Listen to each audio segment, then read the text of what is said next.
Yeah, let's do it now then. Awesome. Well, hello everyone. Welcome to All Devs 230. I'll put the link to the agenda in chat. Yeah, we have two main topics today, really. One is the Glamsterdam DevNets, and then the other is the Hegota headliners. So on the DevNets, first we want to start with an update of the status of BAL DevNet 2, which went live, I think, sometime last week, right? And Stefan, I think, is on the call to give a quick update. Yeah, sure. So it was a little bit rough in the beginning. We had a few nodes that were had some issues with the individual EIPs, but I think by now we managed to iron out most of the issues with the clients. I would just like to remind all the clients to look at the Hive tests. We're still not passing all of the Hive tests, but it seems from a consensus point of view, all the nodes are doing pretty well on the DevNet. So I can quickly also share the link to the DevNet here to the Dora Explorer. And we've also started spamming transactions. So we're spamming right now EVM fast transactions that should catch most of the EVM related EIP changes. And we're spamming just Uniswap transactions to get some state on there. And we've also been working on preparing different testing nodes with different configurations. So I'm working on 3 configurations now for Geth and Bezo. They have flags now to toggle on and off the BAL optimizations. So there's flags to enable prefetching the state, so that in the beginning you use the BAL to then do all the state reads to see if that has some improvements. And then there's for the parallel execution, there's a flag as well. So I'm going to set up 3 types of nodes, one without any optimizations, one with optimizations, but without the prefetch, and one with optimizations and the prefetch enabled. And when other clients are ready, it would be great if they could give me an update on that, and if they have the flags as well later on. Yeah, I think that's pretty much it from the DevNet side. Maybe someone else has something to add or wants to give an update. Andrew? So about Aragon's status, yeah, I have to apologize. We are still not fully ready on the BAL DevNet 2 level, and there are a few reasons for that. So, well, I was on holiday last week, and another team member working on BALs was ill last week, and also we based our BAL code on parallelized EVM, which is still needs some finishing touches to be robust. So yeah, we're working on it. So hopefully in a week or so, we'll be able to pass the tests and join the DevNet.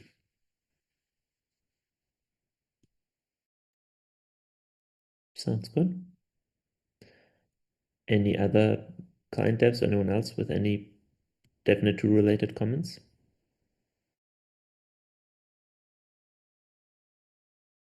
Maybe just as a quick heads up, we had a breakout call yesterday, and the 2 outcomes were that the JSON RPC will be slightly changed. I posted it into the block of access list Discord today, and we introduced a max item limit to the BAL, which is just a DOS measure. So yeah, clients, please look into that.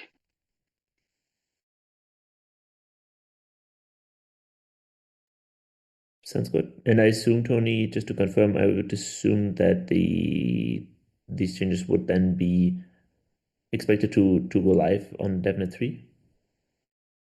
Yeah, exactly. Sounds good. Any other DevNet 2 comments?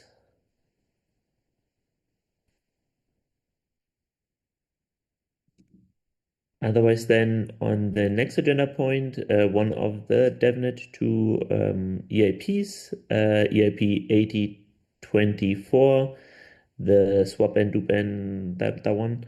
There are two changes to the spec that Francisco, the champion, EAP champion, wanted to briefly discuss.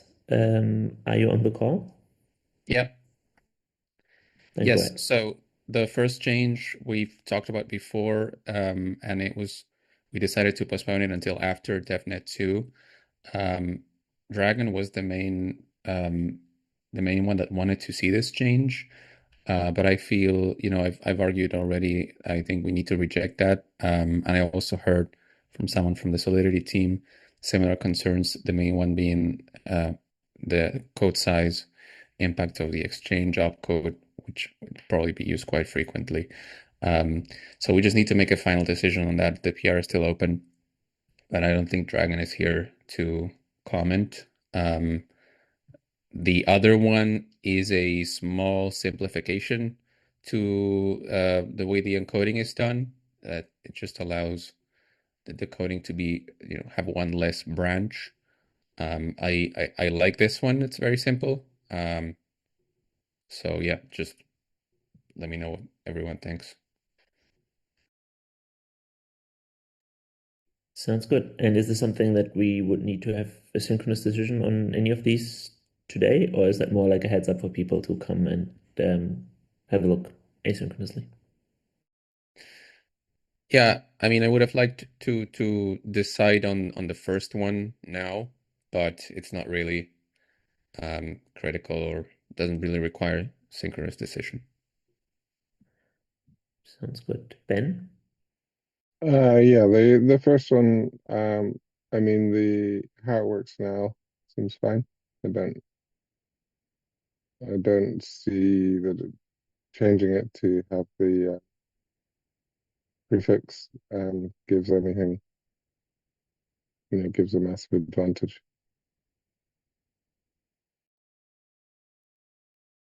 Yeah, so sounds like we are leaning towards rejecting that one, but then yeah, if the main person that was in favor of that isn't on the call today, maybe we can make the final decision asynchronously, but yeah. Oh, I see. Dragon, you just joined. Do you want to comment on, we're talking about push postfix? Can you repeat that? Sorry. We are talking about Swap and EAP push. Yeah. 8024. Yes. What do you feel about rejecting the change?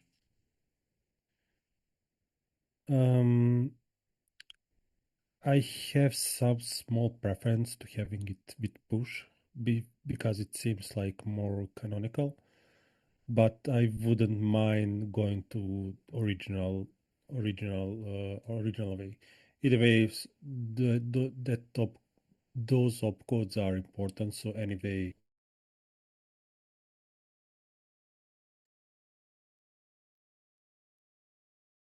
Okay, then I think I'll close this PR. It sounds like generally, the only strong arguments are for rejecting that change.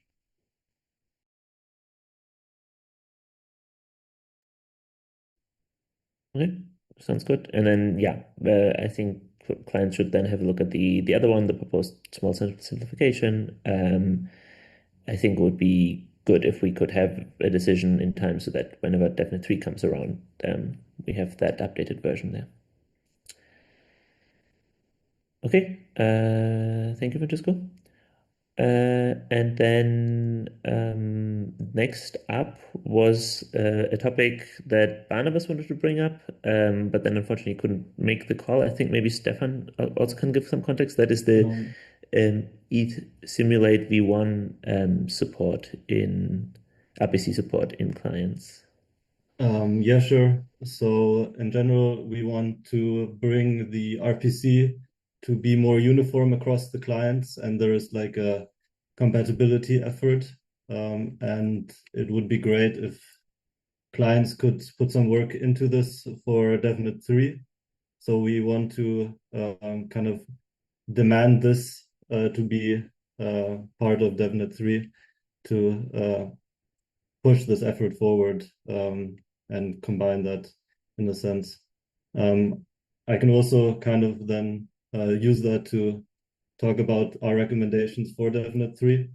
So we would want to have the following in DevNet 3. So the state creation gas cost increase and the increase maximum contract size.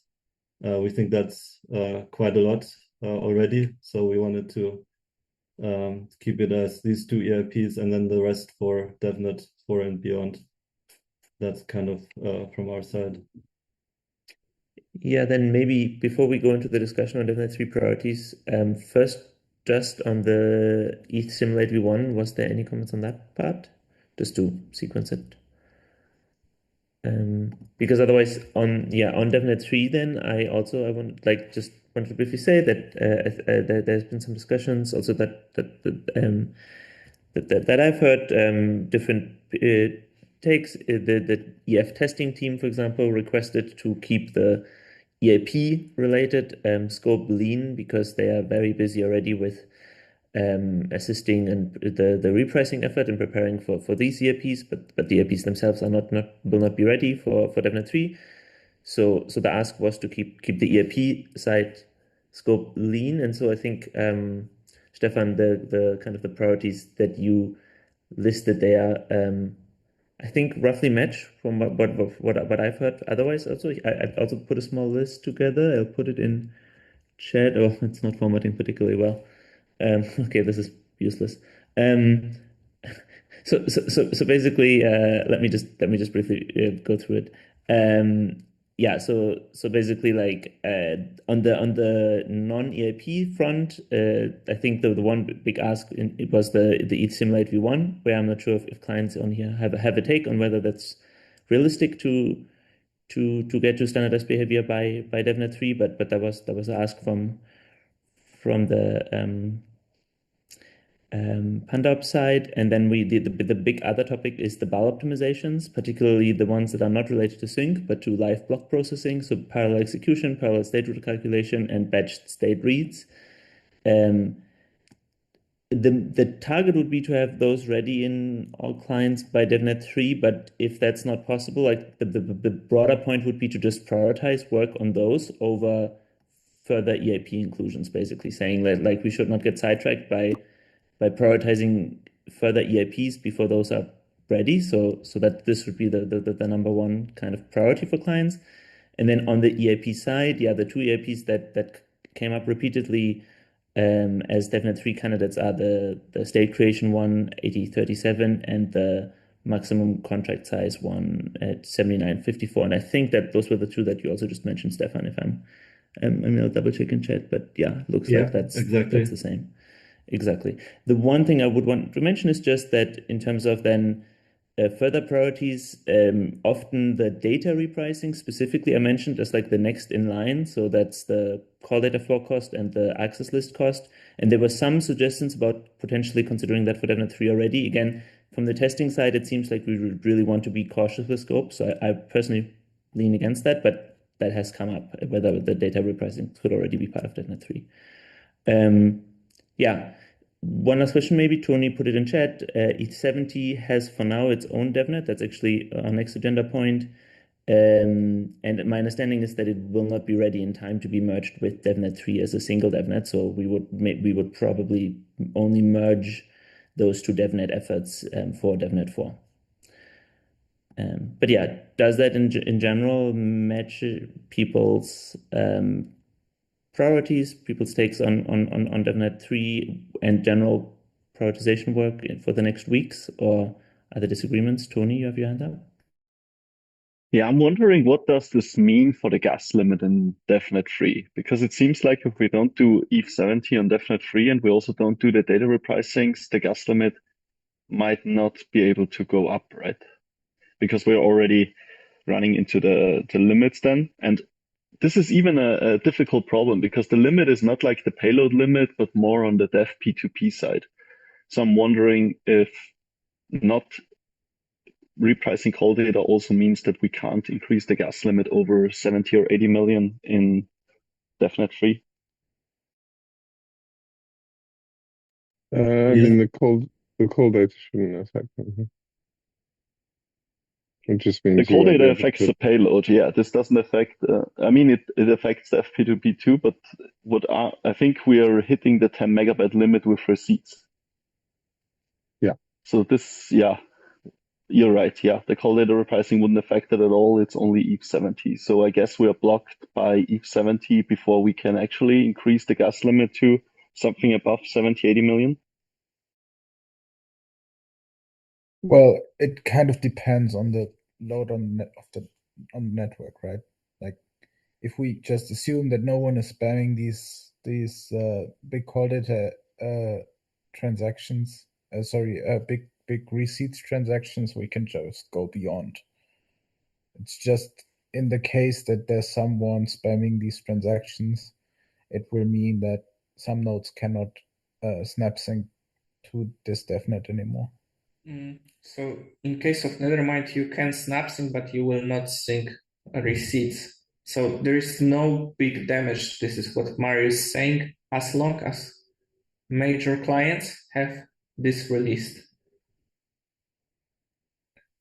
Yeah, I guess this is then fine. As Mario said, we should just be aware that we might not run all the tests we have against DevNet 3 just because there might be tests that would already trigger that edge case.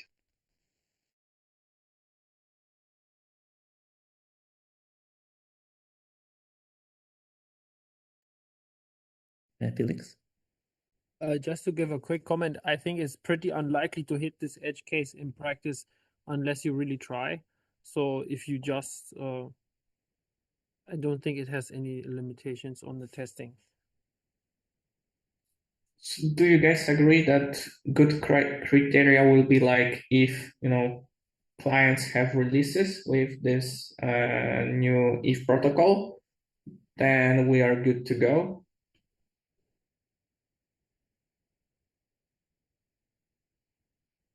I mean, we are not blocked with gas limit because of this receipt issue.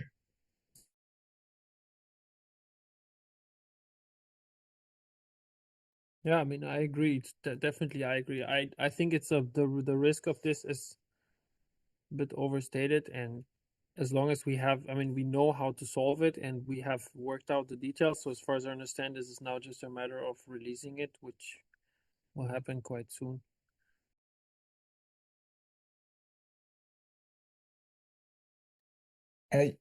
I wouldn't want to push mainnet beyond this before a hard fork where we know that everyone has implemented it yet, though, because I think that would set like a pretty weird precedent that we are knowingly pushing beyond a certain gas limit where we know that some part of the network is kind of might have issues with it. Right. But it's only for new sync nodes, correct? So I don't know. Maybe you're right, but I'm not sure if we should wait for hard fork here.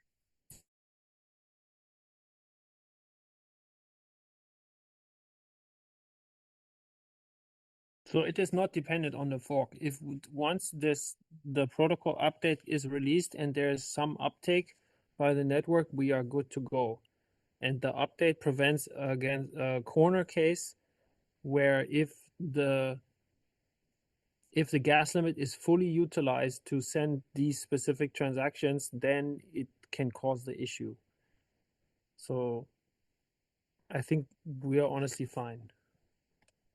But I also would say that it would be good to get some signal on the adoption of the protocol. So I think it is too early to say, let's push the gas limit of the network until we have at least released this update and we know that there is some uptake. It doesn't depend on the fork. It just depends on the update being adopted. Right. So maybe one framing, it was supposed to be the next agenda or like 1, 2 agenda points down, but we can discuss it now as well. Like basically, then do we want to have ETH70? It's currently not part of the Glamsdam scope because again, yeah, it can be rolled out earlier, but there's usually there's a benefit of having like an official kind of hardcore fork point where we can afterwards just be certain that everyone on the network supports it. So one question would also be whether we would want to just have this be CFI'd as part of the our Glumstar meta in the non-consensus changing part of the piece, just to highlight that by Glumstar rollout we expect the entire network to be on ETH70. Does that make sense, or do we expect the rollout to happen anyway before then, or how do people feel about like the rollout timing of ETH70? I can speak about it as well. So the thing is that for Amsterdam, there's also the plan to release the block level access list, and this also has a networking component. And because of this, we definitely should have it ready by that time, because the network protocol follows linear versioning, so we cannot have like some changes without some other changes. Like at some point we should just basically, so ETH70 is now, as far as I'm concerned and as far as other clients are concerned, the next change we're going to make to the network protocol. And then after that, we're going to make the change that is related with the block level access list. And that's going to be ETH71. And that one is already scheduled also for Amsterdam. So we just basically have to put it in Amsterdam. Sounds good. Then just briefly, like, is there anyone who would be opposed? I mean, it's a little bit, but I think given that it was implicitly already part of Glumsdam scope, just to make this explicit and put ETH70 as CFI for the Glumsdam meta EIP.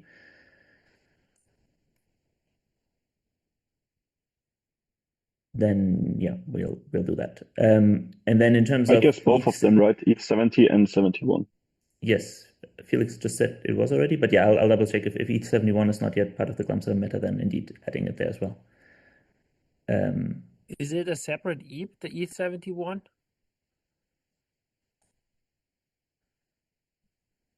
That I don't know. Yeah, yes. So yes, since a few days. So previously I only did the specs, but Jochen was saying that this should actually be its own EAP just for the process sake. So it's now also its own EAP, but basically everything that we had in the specs. Yeah, that's good. I can say that here also maybe one more time. So it is usually nice to have an EIP for the protocol changes, because the EIP is a chance to elaborate more on the reasoning for the change. So inside of the spec, we have a change log that details just the changes made to the spec, but often the rationale for these changes is missing because we cannot dump all of it in there. So it's better to have an EIP that explains the rationale for these changes and also gives more context and possibly even some test cases. And then we can, the actual spec update usually isn't all that big. So the EIP has more effort, and we always also link the EIPs from the changelog in the protocol. So there is actually the possibility then to dig further if this is required. And we have done this for all past network protocol changes. So I feel like it would be nice to keep this tradition going. Yeah, sounds like people agree with this. Then can we briefly then come back to DevNet sequencing and specifically under this aspect, so ETH70 and ETH71. Given that my understanding is that ETH70 would not be ready to be combined with the main DevNet 3 effort, like obviously this is to be confirmed. I mean, maybe this changed. I don't know if Marius can talk on this, but if that is the case, then I would assume that we could not. We would also have to wait with ETH71 until ETH70 is ready, or how does this, Felix, you mentioned this linear dependency. I mean, mostly it's just also a matter of the implementations. If we now decide, if somehow we decide to make the block level access list networking changes a part of the DevNet, then it becomes really awkward in the implementations because we have to somehow support like some version of ETH 70 or whatever, ETH 71 that has only the block level access list, but not the other stuff, and so on. It's just a bit, it's just like a conflict, basically. I would say that it, I didn't fully follow the process, but when is the deadline for the DevNet 3? We Yeah, haven't set a deadline yet because Barnabas is the deadline guy, but generally, like we want every 2 weeks. So probably in 2 weeks' time from now, around then would be good if we could have a DevNet, but it really depends on how complicated the EIP will be to implement. Yeah, so we can maybe do a quick round of readiness for the ETH 70 change. This is the partial receipt list. So as far as I know, like so in Geth, the change is ready, and so we will probably be able to merge it within the next 2 weeks. Oh yeah, there's also an ETH 70 DevNet. Well, yeah, that yeah. Marius right. has the update. So Geth and Nethermind are working. Fabio, you also want to make a comment? Yeah, on the Besus side, the implementation is ready. I'm now trying to join the DevNet, and I think next week should be complete. Okay, so this then leaves Aragon Wrath and ETH Rex to update. From Red side, we have implementation for ATH 70. I think Matt updated the Docker image, but I need to check where it is exactly. But yeah, I think we have that implemented. Okay, good. So then, yeah. On Aragon, we don't have an ETH 70 implementation yet, but unless we are switching off ETH 69 in DevNet 3, it shouldn't be a blocker, should it? No, it's not. It's just about the like we were saying. The issue that is fixed by ETH 70 is a corner case in the sync, which only is active if you are syncing receipts from the network, which Aragon might not even be doing. So Right. yeah, so in that case, it is not affected by this issue at all. And I mean, you will have to implement it on the server side in the longer term, but it's not a blocker.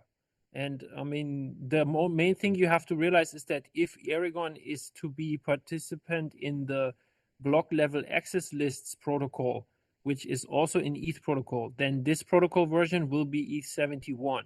And then by that time, we also expect you to serve the ETH 70. Yeah, sure.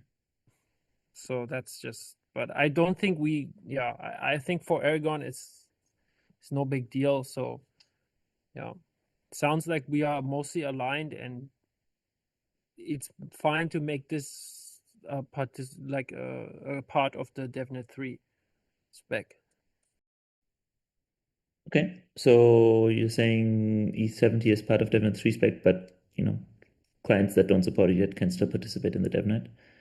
Does that generally sound reasonable for people? And if so, then for ETH 71, just to confirm though, that would not yet be part of DevNet 3 scope, right?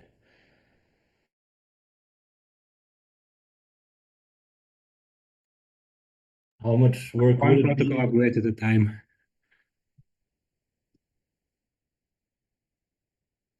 I don't want to make a decision on that yet, I think, on ETH 71.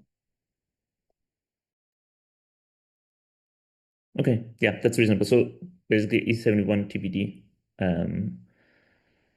makes sense. Okay, then just to kind of start to wrap up the agenda point on DevNet 3 priorities. So yeah, so basically I think Nick's also posted a less terribly formatted version of the of the priorities in chat a while ago. As we talked about, the bile optimizations top priority in terms of client attention right now, and then beyond that, EIPs 8037 and 7954 as the two main candidates for DevNet 3. Is that a good conclusion of this section? Did any clients have any major objections or otherwise comments, Ben? I mean, I'd be happy with more, but it's down to the specs and um, testing really. If they want less, that's fine. Yeah, that really was a explicit ask this time around. So I personally prefer, we can always like last minute or like when we get close to DevNet 3, we can still kind of decide to add things if the situation changes, but it seems like right now at least we should plan towards just those two. But actually we have Mario. Mario? Yeah, I mean, it's the only concern right now is the gas pricings effort that we're currently doing in parallel. I think that is taking a lot of our time just to make sure that um, we can fill the tests with the different gas pricings. We are making a lot of refactoring in our testing framework, so that's basically the main bottleneck here. So that's the reason. I just wanted to explain the reasoning behind the ask. Yeah. Are you making, I assume, that you're making them flexible so they can be iterated on easily? Exactly. So that's the goal. Basically, we want to make sure that you can just give the test repository a number and then it should automatically like fill the test cases with this gas repricing value, just to make easier for the gas repricing team to iterate easily over and over. And yeah, that's what we've been working on mainly. That's the reason why we asked for more, yeah, more free, definitely. Yeah.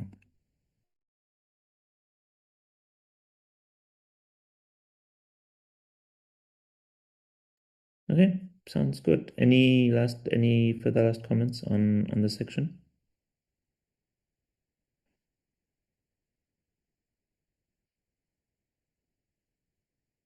Okay. Actually, that already then covered the next two agenda points as well. We'd already talked about the ETH70, ETH71. Maybe one last question there. There is this existing ETH70 DevNet. I think it's called NFT DevNet 10. Marius, any updates from there, or like anything specific people should note from that DevNet? Well, it has everything that you need to test ETH70. So when you sync it with a non-updated node, that should fail when you snap sync. When you snap sync with an updated node, that should fail. That should work. And so that's a good way of making sure that everything works. We also have the Hive simulators, but I know that some people prefer to just quickly sync a network to make sure that they are in compliance with the spec. And yeah, there are a few blocks that have more than 10 megabytes of transactions, of receipts. Sounds good. And then, yeah, next agenda point, we already decided that we will have ETH70 and the newly separated out ETH71 as part of the Glamsterdam CFI list. So we'll do that. Okay, with that, I think that would be all on Glamsterdam. Do we have anything else Glamsterdam related to bring up today? Otherwise, we can move on to H-Star headliners.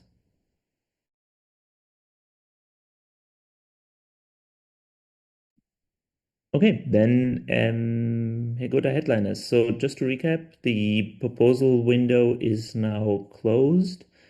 We have, let me count, 1, 2, 3, 4, 5. We have 5. No, we have 4. Sorry about that. We have 4 EL side proposed headliners. One of them is the frame transaction proposal that we heard about last call. The SSZ execution blocks is the second one. And then we have 2 separate encrypted mempool proposals. We already heard about the older one of the two, the earlier one that's called Universal Enshrined Encrypted Mempool. And today we will hear about the last one that was proposed just before the deadline, which is called Lucid Encrypted Mempool. So yeah, let's start by jumping right into that presentation, because the other three, we already heard presentations in the past, so this is the last one missing. I think we have Anders on the call to give the main presentation, but Justin wanted to say a few context-setting words first. Thank you. Hello, everybody. Lucid. So Lucid is another different approach to the problem of toxic MEV. We are working closely with the proposers of 8105, but the Lucid design takes a different approach that more directly leverages EPBS and fossil. So you have probably heard people talking about a holy trinity of censorship resistance, and it goes like this. Lucid's built on these. EPBS is providing us with the need for builders to bid on slots and delayed execution. The fossil provides us with the ability to force transactions to be included regardless of builder preferences. And so the third piece of the puzzle that we're adding on to that is transactions that are encrypted until the point of inclusion. This makes Ethereum function like a normal trading platform, but trustlessly. And so Lucid is really providing a limited network consensus on transaction ordering. We are encrypting the mempool, but the root of the offering is an agreed, shared, but limited transaction sequencing. This design specifically targets toxic MEV, so just the front running and the sandwiching. So thank you for humoring me. The table is now set. Anders, you're up. Oh yeah, I can continue here if you hear me. Let me try to share my screen. Yeah, do you see the screen here? Sounds great. Does it work? I can't see if anyone says anything, but hopefully it works. Yeah. Yep, we can see you great. Yeah, great. Okay. Yeah, so essentially, so the way I would frame it is that trustlessness is a core property of decentralized blockchains, and it seems important that we try to facilitate it in the block building process. And so Lucid uses an open design that supports many different approaches, for example, self-decryption or public key encryption in various setups, because only the outer wrapper of the encryption envelope is standardized. And so eventually the decryptor will release a one-time small symmetric key that allows anyone to decrypt the transaction, as well as a top-of-block fee used for ordering these transactions. And to the encryption envelope, we attach a ticket that, besides regular payment fields, also includes this address of the entity that released the key, as well as a fee for that. We also bind with a reveal commitment the plaintext transaction to the ticket, as well as bind the encrypted transaction to the ticket with a ciphertext hash. Now, builders are going to make bids for the right to build the next block. And in these bids, they include a commitment to this sealed transaction, that is the hash of it, that besides other fields go into the beacon block. And to facilitate censorship resistance for these transactions that may induce MEV, we should also reasonably allow these includers to also include these sealed transactions in their inclusion lists. And once these commitments go into the beacon block and attesters have attested to the beacon block, it becomes possible for the decryptors to release the keys. At the same time, the builder can release the payload. And inside this payload, we add these tickets as well as the decrypted transactions from the previous slot that goes in top of block based on how much they pay for it. And the PTC then votes on the timeliness both for the tickets as well as the timeliness for the payload. Once the transactions are decrypted, the builder can build the BAL and include these transactions top of block in the next slot. And that is the core of the design.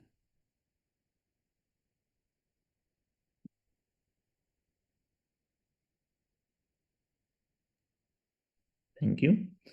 Are there questions or comments regarding the presentation? Felix? Would you consider this to be more an execution layer proposal, or it seems to be more like it's a bit like a cross-layer thing, right?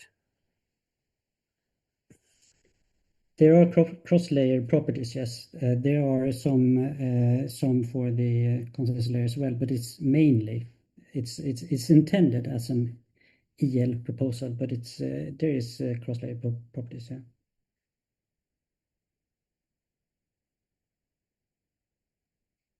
Andrew? So how would you compare pros and cons of the Lucid approach with 8105? Yeah, I can. The difference, the core main difference is that we just release a small symmetric key for decrypting the transactions and do that off protocol, whereas 8105 does things inside the protocol for the decryption. Then there are differences as well. We attach in the beacon block this commitment to the transactions to be decrypted, and by doing so, we allow more time, and we ensure that if the payload is kind of late or something like that, there's still the possibility for the decryptors to release their keys in a way that they can be ensured that they can do so without having the payload, for example, be forked out, because we have this mechanism. It's in the research post that someone may perhaps can link. We have this mechanism in section 4.5 that details what happens in the case that we need to insert these decrypted transactions in the next block instead, if there is a fork. But this is more of a detail that I suppose you could change. I don't know if you could change it, but maybe you could change 8105 to do that also. And the same thing goes for the BALD, and that you could change 8105 perhaps to do the execution of these decrypted transactions in the next block. I'm not sure exactly how the mechanism would be changed, but it's possible that it would be possible to do that. I don't know.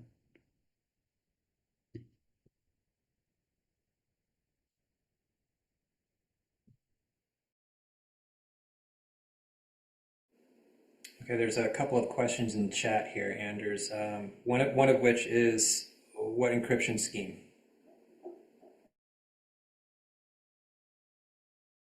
Yeah, so the decryptor can be the decryptor can be any entity. It can be the person that also made the transaction. They can assign their own execution address as the decryptor address, and by doing so, we do it trustlessly. But they can also assign some other entity. They can assign a threshold committee, for example, to decrypt the transactions, which may then run a sequencer that takes all these threshold bits and produces the final symmetric key that it releases. Or they may, for example, have a MEV share node as the decryptor entity. So it's an open design. You can use various entities as the decryptor, but they do not need to be registered. And about the incentives, there was a question. Yeah, so we add this ability to pay a fee. And so the decryptor will simply specify, oh, if you want to use my services, you have to pay this specific fee. And of course, the entities the sender will then specify that field.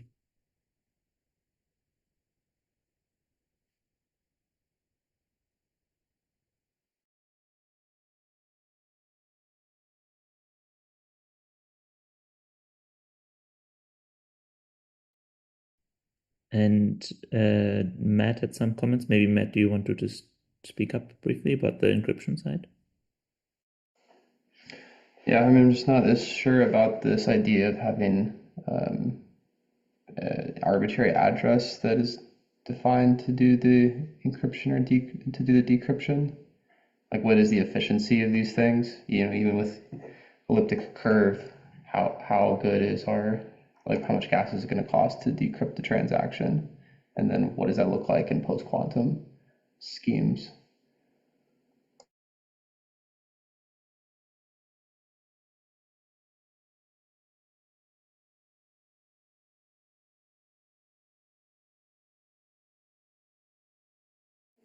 Anders, if you're speaking, you're on mute. Yeah, so you can see the comment by Gottfried there as a response to Matt. But maybe it's better that Gottfried talks about this because he is the expert on this matter. I mean, not really big expert. It's just that I mean, as far as I understand the design, I mean, the in protocol part of this is it's a symmetric cipher. So, I mean, symmetric ciphers are not really vulnerable to quantum computers to start with. Of course, the other part, sort of how the other part, but that is sort of modular in the design, is of course needs to be a post-quantum secure public key scheme, but that is actually out of protocol. So, yeah. So how much gas does it cost to do the decryption of a standard transaction using standard symmetric cryptography?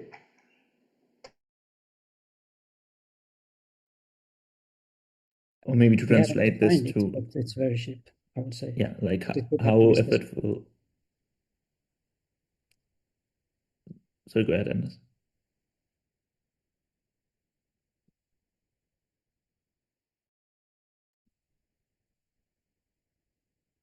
But yeah, I assume basically, yeah, is this like Gottfried, is this basically what Matt is saying, kind of like somewhat similar to thinking about having an AES precompile, like something that's basically like a symmetric?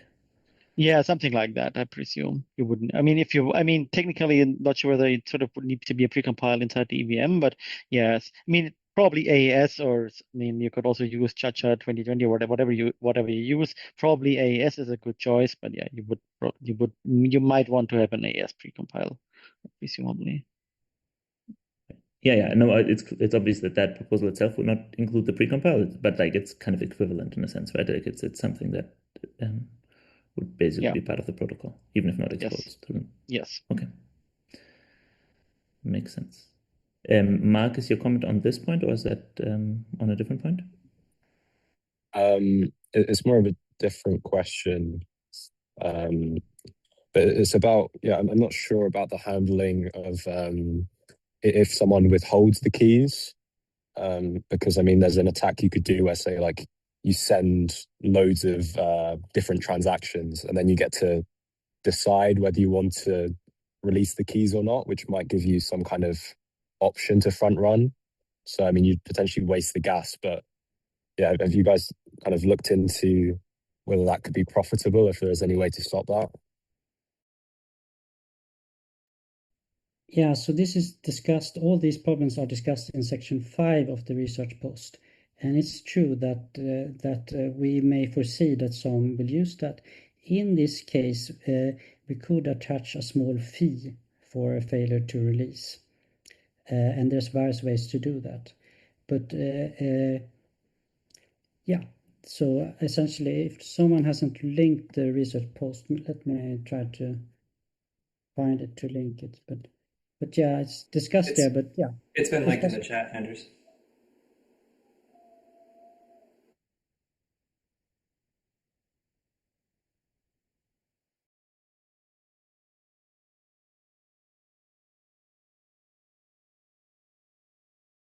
Okay, any further questions or comments on this proposal specifically, the presentation or otherwise?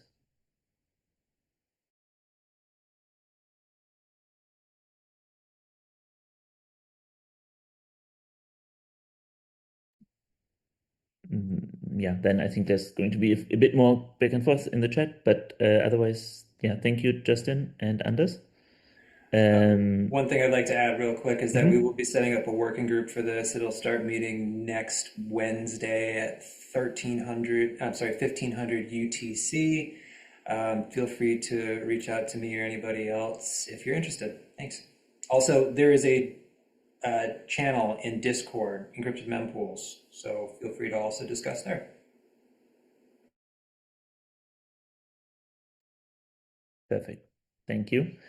Yeah, so then with that, the only two remaining sections in this on the Hikota headliners, one would be so just to kind of recap the timeline, now that the proposals are closed, the idea is that we are going to discuss headliners and then ideally make a decision on the EL side situation on headliners over the next one or two calls. Um, and yeah, so in terms of process for that, one, I just want to mention if anyone here is interested in, well, specifically Fossil as a CL headliner that has some EL implications, that decision will likely be made on ACDC next week. So do join that call if you're interested in that decision. And then in terms of the EL set headliners, to repeat one more time, we have frame transactions, we have SSE execution blocks, and then we have the two different encrypted mempool proposals. And then, of course, just to mention it, of course, we also have the choice to potentially just say on the EL side, we will not have a separate headliner, right? Like it's not like the headliner process in that sense is flexible. I think we have this convention that we would not have more than one headliner per layer, but if we are deciding to say instead focus on just Fossil, that would also be an option. So basically, in that way, we have 5 different options here that we can choose from: the 4 proposals or not, no headliner. And my proposal here was to have clients write up a brief position on what their preferences here would be, and maybe just order the 5 in, basically, ideally including explicitly the no headliner option, just for completeness. Just put them into a loose order, maybe add some comments of why, and have that done in the next 2 weeks, so we can have a more informed discussion and maybe already decision in 2 weeks. Is that something clients would be okay with doing?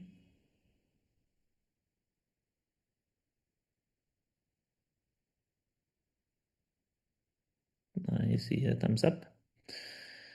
Then if no one protests, then yeah, that would be the ask then to just kind of, again, it doesn't have to be something big, just so we have from all the clients like an overview of where they're at. So then next week, hopefully, next call in 2 weeks, we can hopefully really go into it.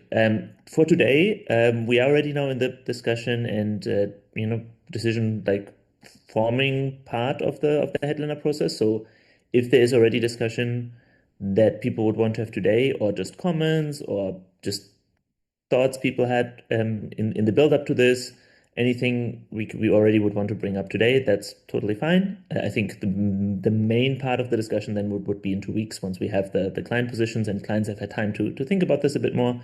But yeah, I would just now open it up as the last section of the call for open discussion.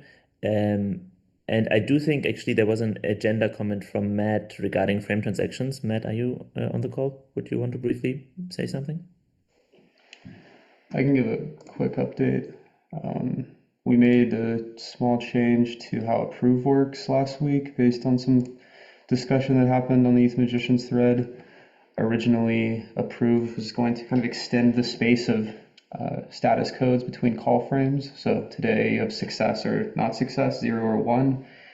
We were thinking of extending that to include the approve related statuses, and found through the discussion that actually we want existing accounts who have deployed as smart accounts via proxies or maybe other means to be able to use approve. And if we have the status code propagate upward like in this manner, it's not possible to reuse the proxy contract. So we've changed the behavior a bit. So now approve, as long as it's called successfully during the execution of a verify frame in the context of the sender or the payer, that gets tracked in like a transaction context variable. Generally this all the same. Validity requirements of when you can call approve and how it works is the same, just changing it, but how the propagation happens. So that was the main spec change that happened. I was also going to share this pull request I've been working on. Started implementing the frame transaction in the execution specs and have started working on the tests in execution spec tests. So still work to be done, obviously, on cutting all the corner cases and fitting it into the execution specs architecture a bit better. Right now, it is a little hard in some places to weave it very nicely in because this transaction type, the gas limit is not the same as the gas limits are in other transactions. Like you have to sum the gases of the frames. So there's a few things to iron out.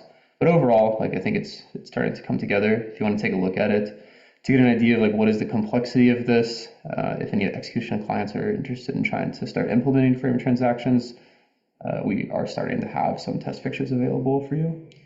So yeah, that's pretty much everything on frame transactions. Happy to answer any questions as well.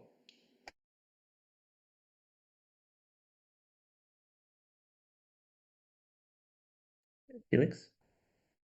Yeah, I also want to give the quick update that it is planned to further refine the TX param opcode family to basically to clean it up. So because we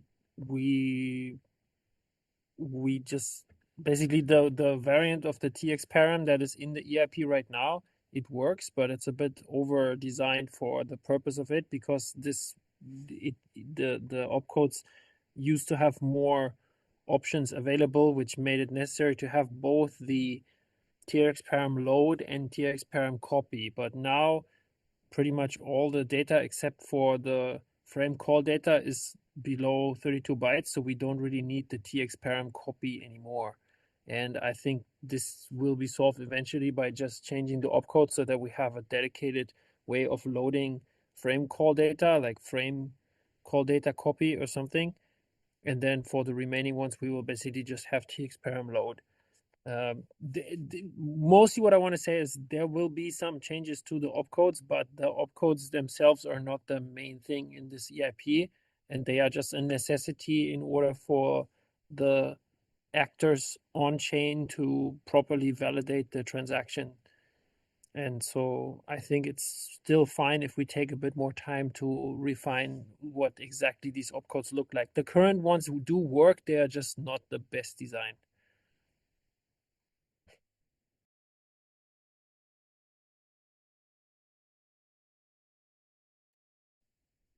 Sounds good. Any comments on that particular or just otherwise contributions to the open discussion section? Anything anyone would want to talk about today?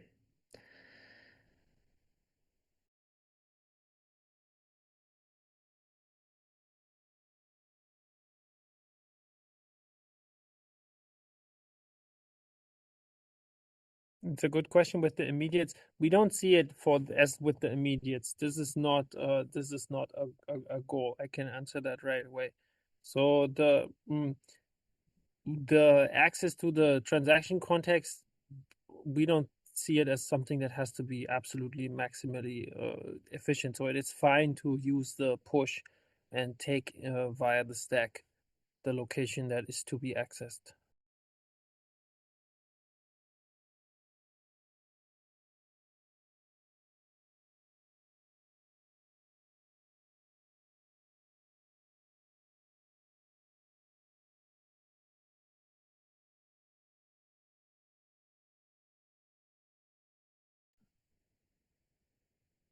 Sounds good. So it sounds like there's no other comments for today, which kind of makes sense. Again, the main discussion I think we'll have in 2 weeks and then see whether that is quick and we can already make a decision, or otherwise I think there's definitely also room to have an extra call, like basically then make decisions in 4 weeks.